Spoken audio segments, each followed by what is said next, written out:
Good morning, everyone. आपको आवाज सुनाई दे रही है मेरी? Are you listening my voice? Is it audible or not? Yes, very good. तो देखो कल आपका टेस्ट है, तो टेस्ट से पहले जो आपकी क्वारीज रह गई थी वो मैं आपको क्लियर कर देता हूँ। ठीक है, थोड़ा सा मैं रिवीजन पॉइंट लेता हूँ, फिर आपको इसके बाद थोड़ा सा मैं हिंट दे रहा हूँ आपको स्टार्टिंग का जो नेक्स्ट टर्म्स का लिया था हमने, और उसके बाद आपने क्या करना है, मॉड्यूल के क्वेश्चंस को देखना है, एक्सरसाइज 1 से लेके और एक्सरसाइज 4 तक। इसमें देखो आप लोग को कि जो समथिंग इज देयर इन,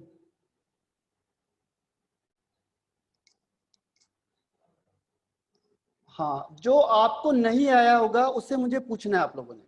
ठीक है,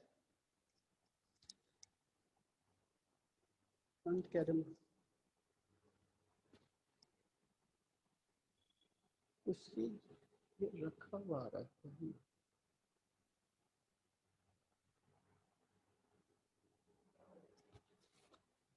ये कुछ एक ऐसा ब्लैक सा लग रहा है, ब्लैक, ये देखो ये ब्लैक का, ब्लैक ब्लैक समथिंग ब्लैक, हाँ ये कुछ ब्लैक सा दिख रहा है।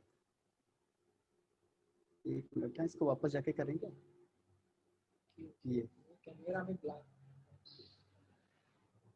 यहाँ से ब्लैक आ रहा होगा, ये है ना, इसको हटा दो थोड़ा सा, ऐसे करें। हाँ अब सही आ रहा है, सही है।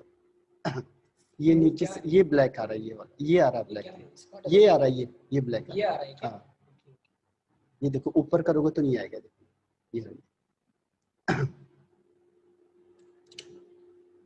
अब नहीं आ रहा। ओके, अब देखो आप लोगों को इसके बाद क्वेश्चन देखो, एक्सरसाइज 1 से एक्सरसाइज 4 तक मैं आपको एक्सरसाइज के क्वेश्चन बताऊंगा कि कहां से कहां तक आपने पूछने हैं। आप उसमें टिक मार्क कर दो अगर आपको कोई क्वेश्चन पूछना है तो। थोड़ा सा मैं आपको पहले हिंट्स दे दूंगा नेक्स्ट वाले की, लास्ट वन वाले की, फिर आपने कहना है कि ये क्वेश्चंस बता दो, तो मैं यहाँ एक्सप्लेन कर दूंगा जितना हो सकता है पॉसिबल होगा। 1 से लेके 4 तक कम से कम क्वेश्चन हो आपके तो ज्यादा बेटर होगा, क्योंकि हम उसे जल्दी एक्सप्लेन कर देंगे। तो 1 से 4 तक के, तो थोड़ा सा मैं आपको सेकंड हाफ का एक बार इंट्रोडक्शन करवा देता हूँ। सेकंड हाफ में क्या है, पीरियोडिक प्रॉपर्टी, पीरियोडिक प्रॉपर्टीज है हमारे पास। पीरियोडिक प्रॉपर्टीज कौन कौन सी हैं देखो, तो there are few periodic properties. Periodic का मतलब क्या होता है, कोई बता सकता है? What is the meaning of periodic? जैसे हम कहते हैं पीरियड, तो what is the meaning of period और पीरियोडिक?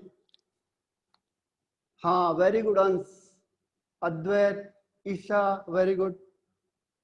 तो जो पीरियड बना था आपका वो किस लिए बना था कि सर्टेन इंटरवल के बाद फिर क्या होना, रिपीटिशन होना है। तो इसीलिए पीरियोडिक प्रॉपर्टीज का मतलब क्या हुआ, हाँ स्पेसिफिक सही है मनाली।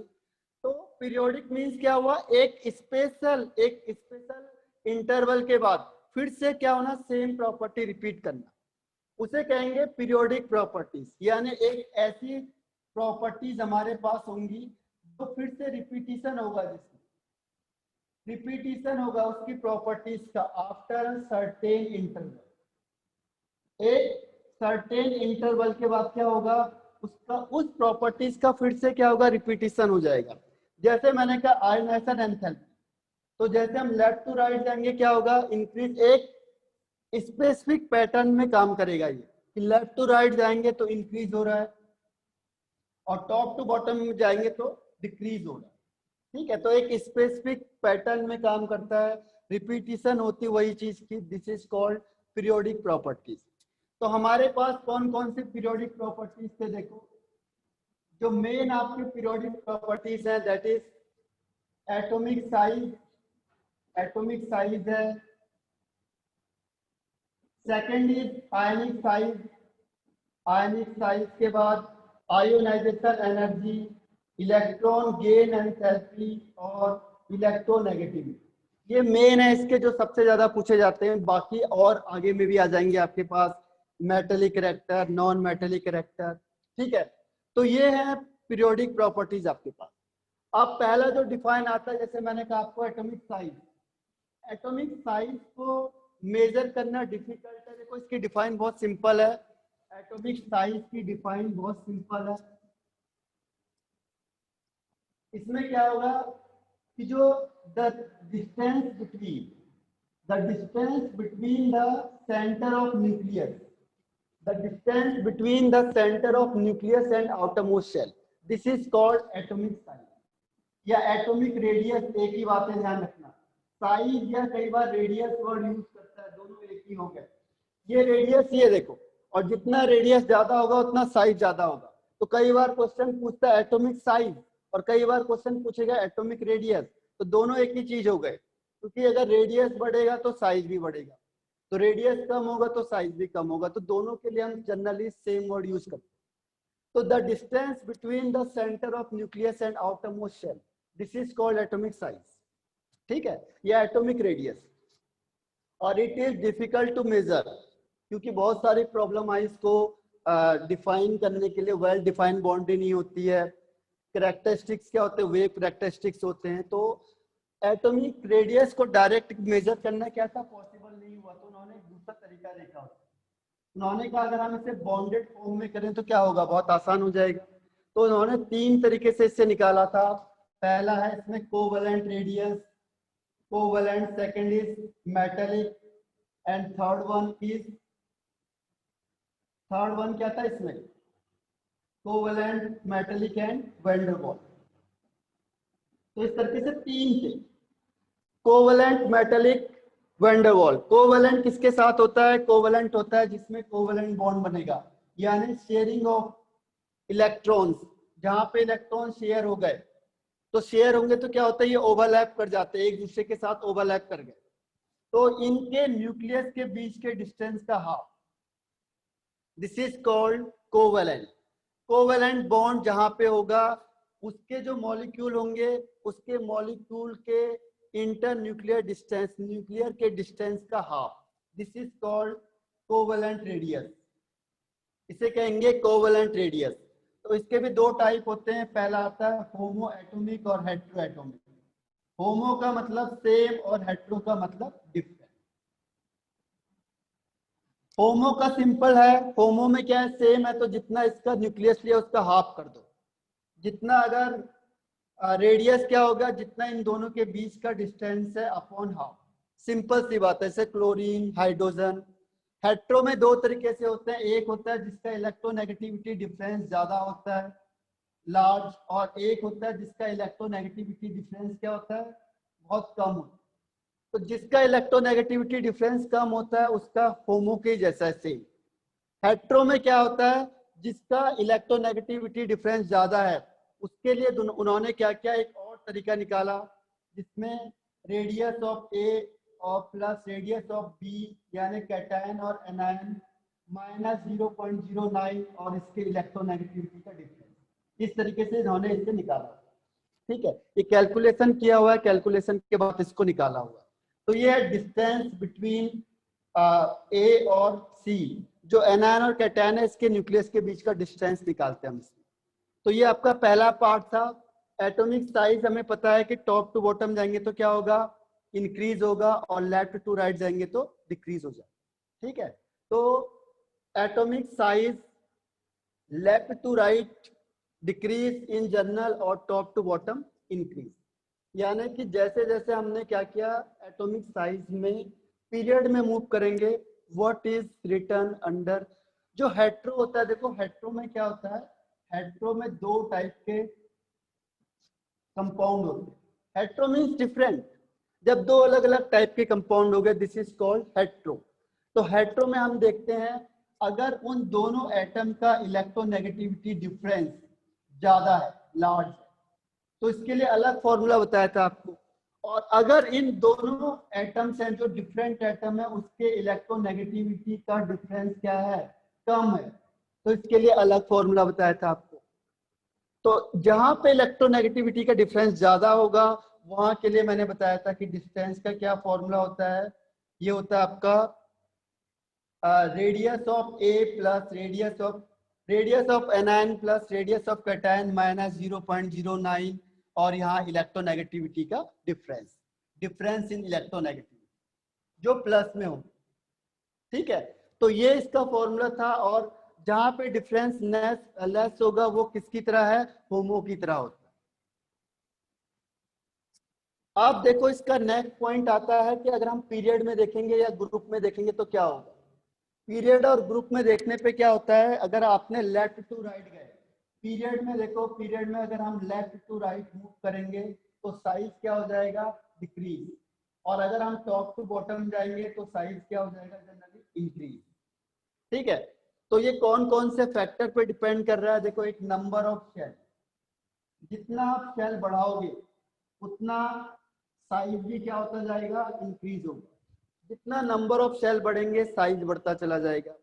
सेकंड किस पे डिपेंड कर रहा था, effective nuclear charge. Effective nuclear charge बढ़ेगा तो साइज कम हो जाएगा।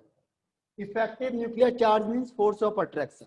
जितना फोर्स ऑफ अट्रैक्शन ज्यादा लगाओगे क्या होगा, साइज कम होता चला जाएगा। ठीक है, तीसरा था इसमें स्क्रीनिंग इफेक्ट। स्क्रीनिंग इफेक्ट क्या होता है कि जो फोर्स लग रहा है उसे रोकना। This is called screening effect. अगर किसी की डिटेल करनी है तो आप मुझे लिख देना कि इसकी डिटेल बता दो, क्योंकि मैंने आपको सारी चीज बताई हुई डिटेल में। अभी बिल्कुल शॉर्ट है, समरी बता रहा हूँ बिल्कुल, कि जो स्क्रीनिंग इफेक्ट अगर मैं बढ़ाऊंगा तो साइज भी क्या होता जाएगा, बढ़ता जाएगा। क्योंकि जितना आप क्या करोगे, न्यूक्लियस यहाँ फोर्स लगा रहा, आप यहाँ से रोक दो तो क्या होगा, जो इलेक्ट्रॉन है वो दूर दूर भागेगा। ठीक है, तो ये आपका एटॉमिक साइज का पोर्शन फिनिश होता है। एटॉमिक साइज में फैक्टर्स कौन कौन से होते हैं, पीरियड में और ग्रुप में क्या इफेक्ट पड़ता है। और इसमें आपको एक्सेप्शनल केस भी बताया था कि जो गैलियम होता है उसका साइज क्या होता है, एल्युमिनियम से कम होता है। तो यहाँ पे एक वर्ड आता है ट्रांजिशन कॉन्ट्रैक्शन। एक वर्ड आता है, देखो डी या ट्रांजिशन कॉन्ट्रैक्शन। कॉन्ट्रैक्शन का मतलब होता है कॉन्ट्रैक्ट करना, यानी कि साइज को कम कर देना। तो जो डी ब्लॉक जो इलेक्ट्रॉन होते हैं वो पुअर शील्डिंग इफेक्ट शो करते हैं। पुअर शील्डिंग इफेक्ट शो करते हैं। कोई बता सकता है क्यों करते हैं? Why D block electron show poor shielding effect?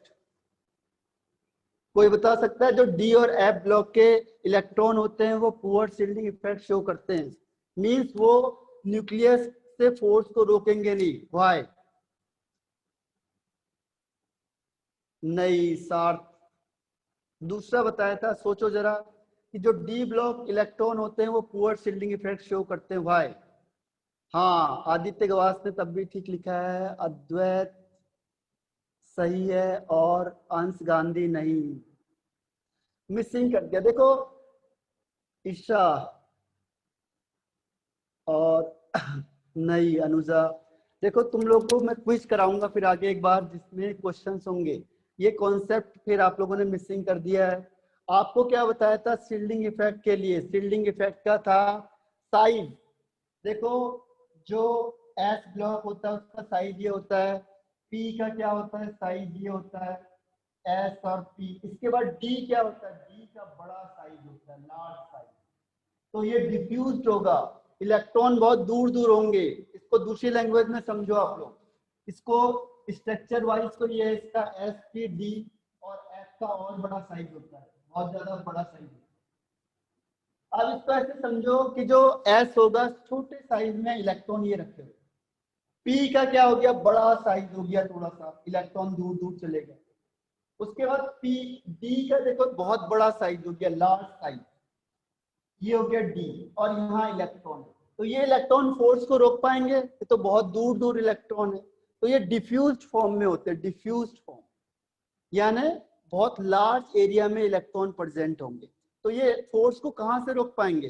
दो यहाँ पे खड़े हैं और ये पूरा एरिया खाली है, तो यहाँ से चोर घुस के कभी भी चोरी कर लेगा। ठीक है, बहुत बड़ा एरिया, दो ही लोग रखे हैं आपने, तो क्या होगा, यहाँ से कोई भी जल्दी से एंटर कर जाएगा और यहाँ पे दोनों बिल्कुल पास पास हैं, तो यहाँ से फोर्स लगेगा तो ये रोकेंगे। इसमें डिस्टेंस है ज्यादा लेकिन तब भी कम है, तो यहाँ पे क्या करेंगे, ये रोक सकते हैं फोर्स को। इसमें क्या हुआ, लार्ज साइज हुआ डी का, डिफ्यूज फॉर्म में है, और एफ का साइज और बड़ा होता है, एफ का साइज उससे भी बड़ा होता है, एफ का साइज इससे भी काफी बड़ा है। तो क्या होगा इस केस में, अगर मैंने 2 इलेक्ट्रॉन रखे हैं तो ये क्या होगा, फोर्स ऑफ अट्रैक्शन को रोक नहीं पाएंगे, means because of diffuse size, diffuse जो है फॉर्म, दे कांट किसे प्रोटेक्ट कर पाएंगे, किसको, outermost electron from the nucleus. Clear हो रहा है, ये नहीं हो रहा है, D and F block electron show poor shielding effect, why, because of large size, diffuse size. Clear है, या फिर एक्सप्लेन करूं इसे? क्लियर है, वेरी गुड। कोई प्रॉब्लम किसी को? नो। तो इसका बड़ा साइज होगा, देखो शील्डिंग का मतलब होता है रोकना, न्यूक्लियस के फोर्स को कौन रोक सकता है, तो सबसे पहले सबसे ज्यादा एस रोकेगा, फिर पी रोकेगा, फिर डी और लास्ट में एस। ठीक है, पहले एस फिर पी फिर डी और फिर लास्ट में एस। छोटा साइज पास पास लोग होंगे, रोकेगा।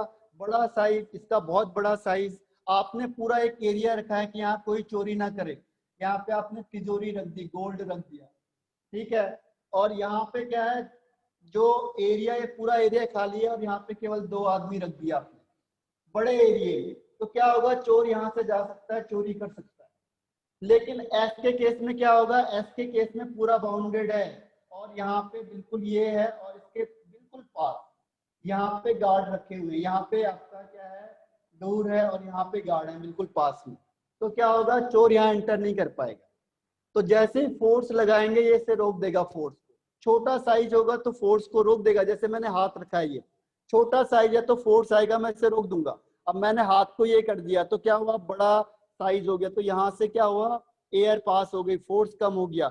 और बड़ा साइज कर दिया मैंने इसे, तो क्या होगा, फोर्स आराम से पास हो जाएगा, यानी रोकना जो रोकने का जो टेंडेंसी वो कम हो जाएगी, तो इसीलिए शील्डिंग इफेक्ट बढ़ जाएगा, सॉरी शील्डिंग इफेक्ट कम हो जाएगा।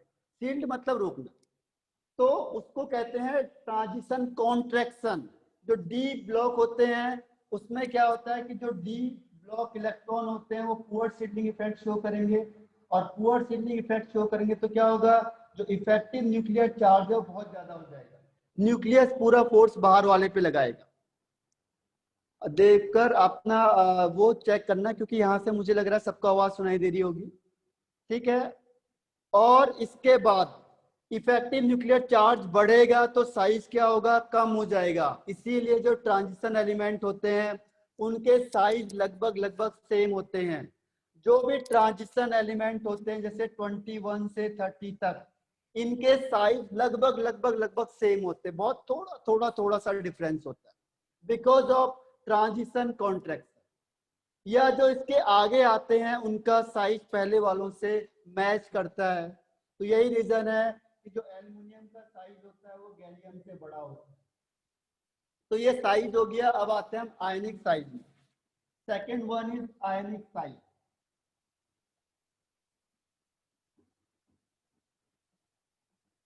आयनिक साइज का हम एग्जांपल लेके करते हैं। देखो आयनिक में 2 तरीके के आयन होंगे आपके पास। फर्स्ट है इसमें कैटायन, सेकंड इसमें आता है न्यूट्रल, और थर्ड इसमें आता है एनायन। तो कैटायन का मतलब प्लस चार्ज। सपोज कोई एक एलिमेंट था ए, इसका एटॉमिक नंबर है 8, ये कुछ भी हो गया, ठीक है, और इसने कैटायन का मतलब एक इलेक्ट्रॉन लूज कर दिया, न्यूट्रल ए है, और एनायन का मतलब उसने एक इलेक्ट्रॉन गेन कर दिया। तो देखो सबके पास प्रोटॉन सेम होंगे, लेकिन जो इलेक्ट्रॉन होगा, इसके पास इलेक्ट्रॉन कितने हो गए, 7, एक उसने लूज कर दिया। कैटायन ने इलेक्ट्रॉन लूज किया है, न्यूट्रल का कुछ नहीं है, और एनायन का मतलब उसने एक इलेक्ट्रॉन गेन कर दिया। तो इस केस में जो सबसे बड़ा साइज होगा वो किसका होगा, सबसे बड़ा साइज एनायन का, न्यूट्रल का, या कैटायन का? तो इसके वन पहला वर्ड यूज करो, ए एन या सी। नहीं, सबसे बड़ा साइज किसका होगा? नो, मिस कर गए आप लोग। हाँ, सार्थ ने सही कहा है, ईशा राइट है। अब समध्या सही है और अंश गांधी सही है। एनायन का साइज क्यों है, देखो पृथ्वीराज सही है, जिसका फोर्स ऑफ अट्रैक्शन कम होगा। यहाँ पे 8 प्रोटॉन खींच रहे हैं 9 इलेक्ट्रॉन को, तो क्या होगा, फोर्स ऑफ अट्रैक्शन कम हो जाएगा। तो सबसे बड़ा साइज किसका होगा, A- का। फिर ये दोनों बराबर वाले हैं, टक्कर के हैं, बोले चलो कोई बात नहीं देख लेंगे। और ये क्या है, कम इलेक्ट्रॉन है इसके पास, 7 इलेक्ट्रॉन है और 8 प्रोटॉन है, तो फोर्स ऑफ अट्रैक्शन क्या होगा, ज्यादा होगा, तो इसे अपनी तरफ खींच लेगा बहुत तेजी से। तो कैटायन का साइज सबसे छोटा होता है, फिर न्यूट्रल का, और सबसे बड़ा साइज होता है एनायन। तो इसमें कंपेयर करने के लिए आता है आपके पास कि बताओ किसका साइज बड़ा होगा किसका। मैंने आपको कहा भी था ये कंपटीशन में पूछा हुआ क्वेश्चन है। ये 1-2 बार या 2-3 बार आपको मेंस में और नीट में भी आ चुका है क्वेश्चन। ये वाला देखो, इसमें होता है आइसो इलेक्ट्रॉनिक, जिसमें नंबर ऑफ इलेक्ट्रॉन सेम होंगे, जैसे N3O minus, fluorine minus, neon, उसके बाद Na+ और Mg2+। ठीक है, Al3+ भी होता है। ये हो गया 1 2 3 4 5 6 और यहाँ पे Al3+ 7। किसका साइज सबसे बड़ा होगा, which one has largest size. हाँ वेरी गुड अंश, आदित्य, अनुजा, अदिति, वेरी गुड। तो इसमें क्या करना है, देखो कंपेयर करने के लिए। हाँ सार्थ बिल्कुल सही कहा, वैभवी सही है, रुजुल, ईशा। ये कंपटीशन में पूछा हुआ क्वेश्चन है, मेंस में भी पूछा है ये, और नीट में भी पूछा हुआ क्वेश्चन है ये। तो ऐसे क्वेश्चन आते हैं, इसमें बहुत आसान से क्वेश्चन आते हैं। मैंने आपको कहा था इनऑर्गेनिक में सबसे आसान क्वेश्चन आते हैं, एडवांस लेवल तक इसमें क्वेश्चन बहुत आसान आते हैं। ठीक है, तो इसमें सबसे पहले क्या करना है, प्रोटॉन देखो 7 8 9 10 11 12 एंड 13। अब इसमें इलेक्ट्रॉन देखो, 7 प्रोटॉन है, 3 इलेक्ट्रॉन गेन किए हैं तो 10, इसमें 8 हैं, 2 इलेक्ट्रॉन गेन किए हैं, इसमें 9 है, 1 इलेक्ट्रॉन गेन किया है, इसका कुछ भी नहीं है, इसने 1 इलेक्ट्रॉन लूज कर दिया, इसने 2 इलेक्ट्रॉन, इसने 3 इलेक्ट्रॉन। इसे कहते हैं आइसो इलेक्ट्रॉनिक, यानी कि जिसमें नंबर ऑफ इलेक्ट्रॉन सेम हो। अब नंबर ऑफ इलेक्ट्रॉन सेम हो गए तो इसे भूल जाओ। अब देखो फोर्स ऑफ अट्रैक्शन किसका सबसे ज्यादा है, सबसे ज्यादा फोर्स ऑफ अट्रैक्शन इसका है। 13 प्रोटॉन खींच रहे हैं बेचारे 10 इलेक्ट्रॉन, और यहाँ देखो 7 प्रोटॉन खींच रहे हैं 10 इलेक्ट्रॉन को। तो जो फोर्स ऑफ अट्रैक्शन है वो सबसे ज्यादा एल्यूमिनियम में है, तो सबसे छोटा साइज। और फोर्स ऑफ अट्रैक्शन सबसे कम किसमें है, नाइट्रोजन में, तो सबसे बड़ा साइज। मीन 1 2 3 4 5 6 और सबसे छोटा है 7। तो इस तरीके से अरेंजमेंट हो जाएगा। ठीक है, तो ये आपको कंपेयर करने के लिए आता है साइज को, तो ये देखना पड़ेगा आपको। आयनिक में यही होता है जनरली। आयनिक के बाद देखो नेक्स्ट आता है आपके पास, वो 3 इंपॉर्टेंट आगे के 3 हैं जो आयोनाइजेशन। थोड़ा हिंट दे रहा हूं मैं, क्वेश्चन तैयार रखना है इसके बाद कि कौन कौन से क्वेश्चन है जो आपको पूछने हैं और कौन सी चीजें जो आपको पूछनी है, ताकि अभी मैं क्लियर कर दूं, या फिर मैं आपको अगर कुछ बच गए तो मैं आपको ऑफलाइन में उसे प्रोवाइड कराता हूँ। करना कैसे उसका तरीका देख लेना आप लोग, कुछ कॉन्सेप्ट और कुछ चीजें आपको समझनी इसमें है।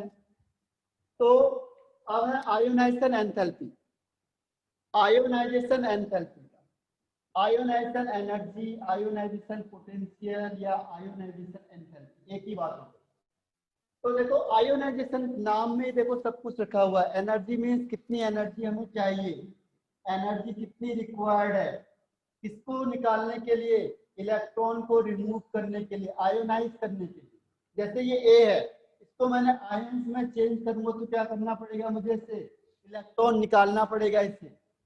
इलेक्ट्रॉन निकालने के बाद कैटायन बनेगा हर हमेशा। तो इलेक्ट्रॉन को निकालने के लिए कितनी एनर्जी चाहिए, दैट इज कॉल्ड।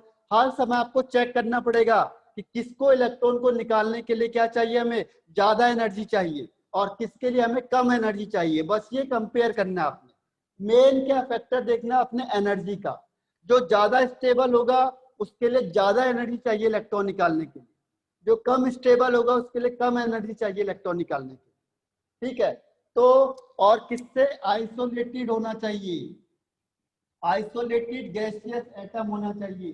ये नहीं कोई भी आप सॉलिड स्टेट में ले आए या आप कंपाउंड में ले आए तो नहीं चलेगा। ठीक है, अब इसके देखो, तो हर बार आपको चेक करना है एनर्जी का। तो एनर्जी को देखेंगे हम किसके टर्म्स में, देखो फैक्टर्स कौन कौन से हैं, इसके फैक्टर्स को मैं डिस्कस करता हूँ क्योंकि मेन इसमें फैक्टर ही आएगा। सबसे जो मेन अफेक्ट करेगा वो इसके फैक्टर ही।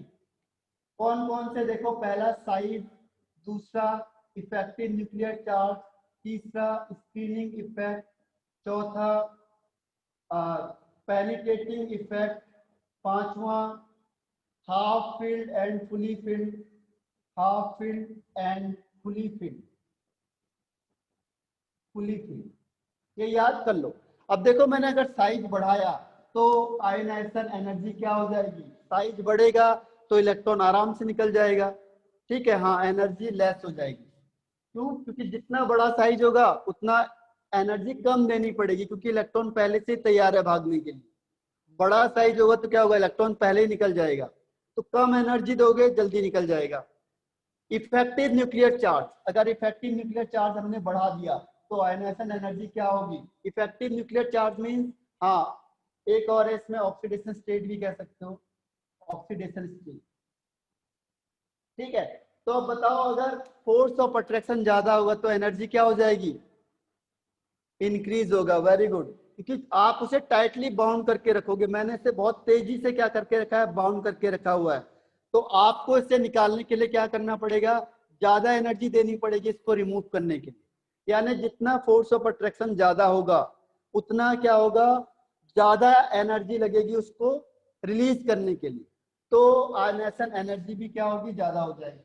अब शील्डिंग, शील्ड का मतलब आपने रोक दिया, ये न्यूक्लियस है और न्यूक्लियस के चारों तरफ आपने प्रोटेक्ट कर दिया यहाँ पे, तो जो आउटर मोस्ट इलेक्ट्रॉन है वो क्या होगा, अगर मैंने शील्डिंग इफेक्ट बढ़ाया, शील्डिंग इफेक्ट देखो विद इन 10 मिनट में ऑफ हो जाएगा। नेक्स्ट सेकंड सेशन हमारा क्या होगा, मॉड्यूल के क्वेश्चन होंगे सारे। फर्स्ट सेशन में आपको रिवीजन है और सेकंड सेशन में आपका मॉड्यूल के क्वेश्चन आंसर को तैयार रखना है, कौन कौन से क्वेश्चन आपने पूछने हैं। ठीक, अगर मैंने शील्डिंग इफेक्ट को बढ़ाया तो आयनाइजेशन एनर्जी क्या हो जाएगी, कम हो जाएगी, डिक्रीज होगी, क्योंकि आपने से प्रोटेक्ट कर दिया तो इलेक्ट्रॉन आराम से निकल सकता है बाहर। पेनिट्रेटिंग इफेक्ट, पेनिट्रेट मतलब ये सेम सब सेल के लिए होता है जैसे एसपीडीएम। तो पेनिट्रेटिंग, जैसे न्यूक्लियस के सबसे पास कौन है, एस, तो एस से इलेक्ट्रॉन को निकालना मुश्किल है, यानी पेनिट्रेटिंग पावर आप बढ़ाओगे तो आयनाइजेशन एनर्जी भी क्या होगी, इंक्रीज हो जाएगी। पेनिट्रेट करेगा, जो सबसे पास आ गया, पेनिट्रेट का मतलब आप आगे भीड़ में सबसे आगे पहुंच गए, न्यूक्लियस के सबसे पास पहुंच गए, तो अब इससे इलेक्ट्रॉन को निकालना मुश्किल है, इसने पेनिट्रेट कर दिया सब। जो एस ब्लॉक का इलेक्ट्रॉन कह रहा हट जाओ सब आगे से, मैं सबसे आगे जाऊंगा। नेट चला गया है, कोई बात नहीं, दोबारा ज्वाइन कर लेना। तो जो न्यूक्लियस होगा वो न्यूक्लियस के सबसे पास है, तो जो न्यूक्लियस के पास होगा उसका एनर्जी क्या होगी, सबसे ज्यादा होगी, इससे इलेक्ट्रॉन निकालना सबसे मुश्किल है जो न्यूक्लियस के पास है। तो जितना क्लोजनेस ज्यादा होगा उतना पेनिट्रेटिंग पावर भी ज्यादा होगी, पेनिट्रेटिंग, तो आयनाइजेशन एनर्जी भी ज्यादा लगेगी। अब देखो हाफ फील्ड और फुली फील्ड आपको पता है ये ज्यादा स्टेबल होते हैं, तो ये सारा कॉन्सेप्ट को बिगाड़ देते हैं, सबसे ज्यादा इंपॉर्टेंट यही है इसमें। हाफ फील्ड और फुली फील्ड सबसे ज्यादा आएगा आपके पास, जितना हाफ फील्ड या फुली फील्ड होगा, फुली फील्ड ज्यादा स्टेबल होता है, तो जितना हाफ फील्ड फुली फील्ड होगा स्टेबिलिटी ज्यादा होगी और उसकी आयोनाइजेशन एनर्जी भी ज्यादा होगी। ठीक है, और लास्ट आता है ऑक्सीडेशन स्टेट, जितना ज्यादा ऑक्सीडेशन स्टेट होगा प्लस वाला उतना आयोनाइजेशन एनर्जी भी ज्यादा होगा। अभी जैसे हमने कहा आपको A3 प्लस और A2 प्लस, तो 3 प्लस का मतलब जैसे मैंने कहा इसमें 13 प्रोटॉन है, तो नंबर ऑफ प्रोटॉन तो दोनों के सेम हो गए, लेकिन इलेक्ट्रॉन इसमें कितने हुए, इसमें इलेक्ट्रॉन हो गए 10। ये देखो 3 प्लस का मतलब इसने 3 इलेक्ट्रॉन को रिमूव कर दिया, तो इसके पास 10 इलेक्ट्रॉन, और इसने 2 इलेक्ट्रॉन को रिमूव किया है, मतलब इसके पास अभी 11 इलेक्ट्रॉन। तो फोर्स ऑफ अट्रैक्शन ज्यादा किसके पास है, इसके पास, क्योंकि 13 प्रोटॉन खींच रहे हैं 10 इलेक्ट्रॉन, तो फोर्स ऑफ अट्रैक्शन किसका ज्यादा हो गया, जिसका प्लस चार्ज ज्यादा है। तो अगर प्लस चार्ज ज्यादा हो गया तो उसका आयनाइजेशन एंथैल्पी भी क्या होगी, ज्यादा हो जाएगी। क्यों? क्योंकि इससे इलेक्ट्रॉन को निकालने के लिए आपको ज्यादा एनर्जी चाहिए। ठीक है, तो ये आपका हो गया फैक्टर्स वाला। फैक्टर्स के बाद देखो इन जनरल टर्म्स में अगर हम देखते हैं ग्रुप में और पीरियड में, तो तीनों के कॉन्सेप्ट सेम चलते हैं।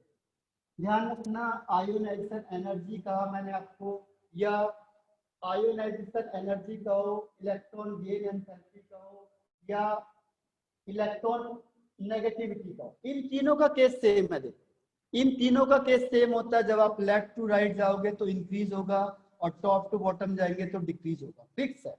और इसका अपोजिट कौन सा है? एटॉमिक साइज वाला। एटॉमिक साइज में क्या होता है? लेफ्ट टू राइट जाएंगे तो डिक्रीज और टॉप टू बॉटम जाएंगे तो इंक्रीज। तो तीनों का कॉन्सेप्ट सेम है। और कहाँ पे अफेक्ट करेगा? Half field and fully field वाले इनको अफेक्ट करेंगे। केवल इनमें से एक होता है जिसमें हाफ फील्ड और फुली फील्ड नहीं लगता है, वो कौन सा है? This is electronegative. इसमें हाफ फील्ड और फुली फील्ड अफेक्ट नहीं करते, बाकी के दोनों के केस में हाफ फील्ड और फुली फील्ड अफेक्ट करेंगे। ठीक है, तो ये हो गया आपका आयोनाइजेशन एंथैल्पी।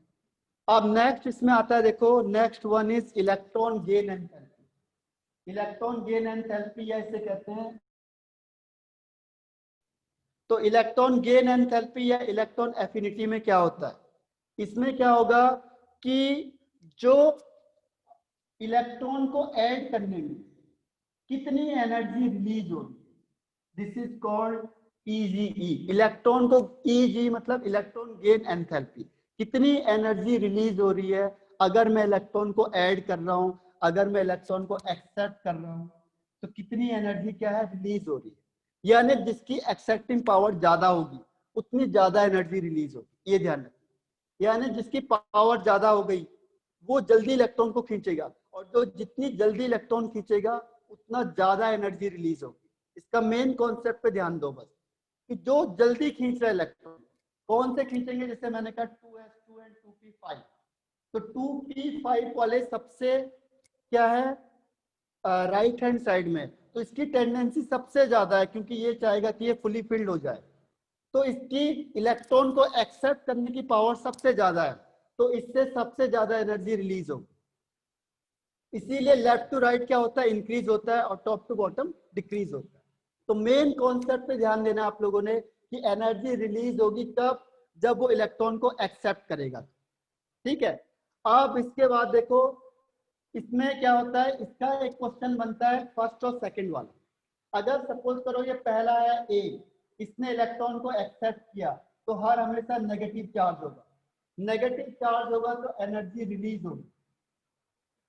एनर्जी रिलीज होगी तो दिस इज कॉल्ड एक्सोथर्मिक।